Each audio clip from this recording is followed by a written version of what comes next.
রাশিয়ার পূর্বাঞ্চলে আজ বুধবার ভোরে আঘাত এনেছে 8.8 মাত্রার শক্তিশালী ভূমিকম্প। এতে উত্তর প্রশান্ত মহাসাগরে সৃষ্টি হয়েছে সুনামি। আলাস্কা, হাওয়াই সহ নিউজিল্যান্ড পর্যন্ত উপকূলীয় অঞ্চলগুলোতে সুনামি সতর্কতা জারি করা হয়েছে। রাশিয়ার কামচাটকার কিছু অঞ্চলে 3 থেকে 4 মিটার উচ্চতার সুনামি ঢেউ রেকর্ড করা হয়েছে। জাপানের আবহাওয়া সংস্থা জানায়, দেশটির উত্তরাঞ্চলের হোক্কাইডোর একটি শহরে 30 সেন্টিমিটার উচ্চতার প্রথম সুনামি ঢেউ আঘাত হানে। কর্তৃপক্ষ সতর্ক করে জানিয়েছে, পরবর্তী ঢেউগুলো আরও বড় হতে পারে।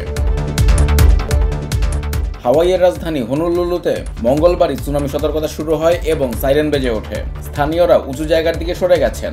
রাশিয়ার কামচাটকা উপদ্বীপের ভূমিকম্প কেন্দ্রের নিকটবর্তী অঞ্চলগুলোতে ক্ষয়ক্ষতির খবর মিলেছে এবং লোকজনকে নিরাপদে সরিয়ে নেওয়া হয়েছে।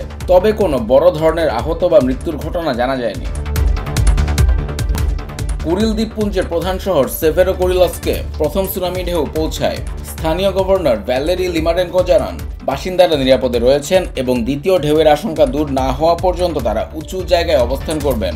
প্যাসিফিক সুনামি সতর্কতা কেন্দ্র জানায়, ভূমিকম্পটি থেকে সৃষ্ট সুনামি হাওয়াই দ্বীপপুঞ্জের উপকূলে আঘাত হানতে পারে। কেন্দ্রের বিবৃতিতে বলা হয়, জীবন ও সম্পদ রক্ষায় দ্রুত পদক্ষেপ নেওয়া প্রয়োজন।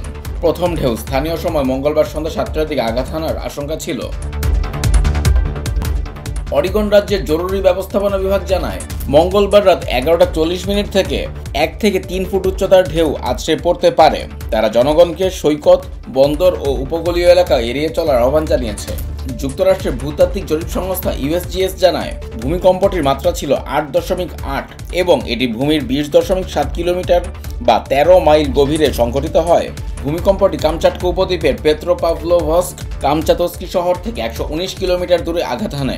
শহরটির জনসংখ্যা প্রায় 1,80,000। পেত্রোপাভলোভস্ক কামচাতস্কিতে ভবন ক্ষতিগ্রস্ত হয়েছে এবং গাড়িগুলো দুলতে দেখা গেছে। বিদ্যুৎ ও মোবাইল সংযোগ বিচ্ছিন্ন হয় কিছু সময়ের জন্য। কয়েকজন চিকিৎসা সহায়তা নিয়েছেন, তবে বড় ধরনের আহতের খবর নেই। এদিকে যুক্তরাষ্ট্রের অরিগন, ওয়াশিংটন, ক্যালিফোর্নিয়া ও ব্রিটিশ কলম্বিয়ার উপকূলেও সতর্কতা জারি করা হয়েছে। অরিগন কর্তৃপক্ষ জানিয়েছে, ঢেউ 1 থেকে 3 ফুট হতে পারে এবং সমুদ্র সৈকত, বন্দর ও জলাভূমি থেকে দূরে থাকার আহ্বান জানানো হয়েছে।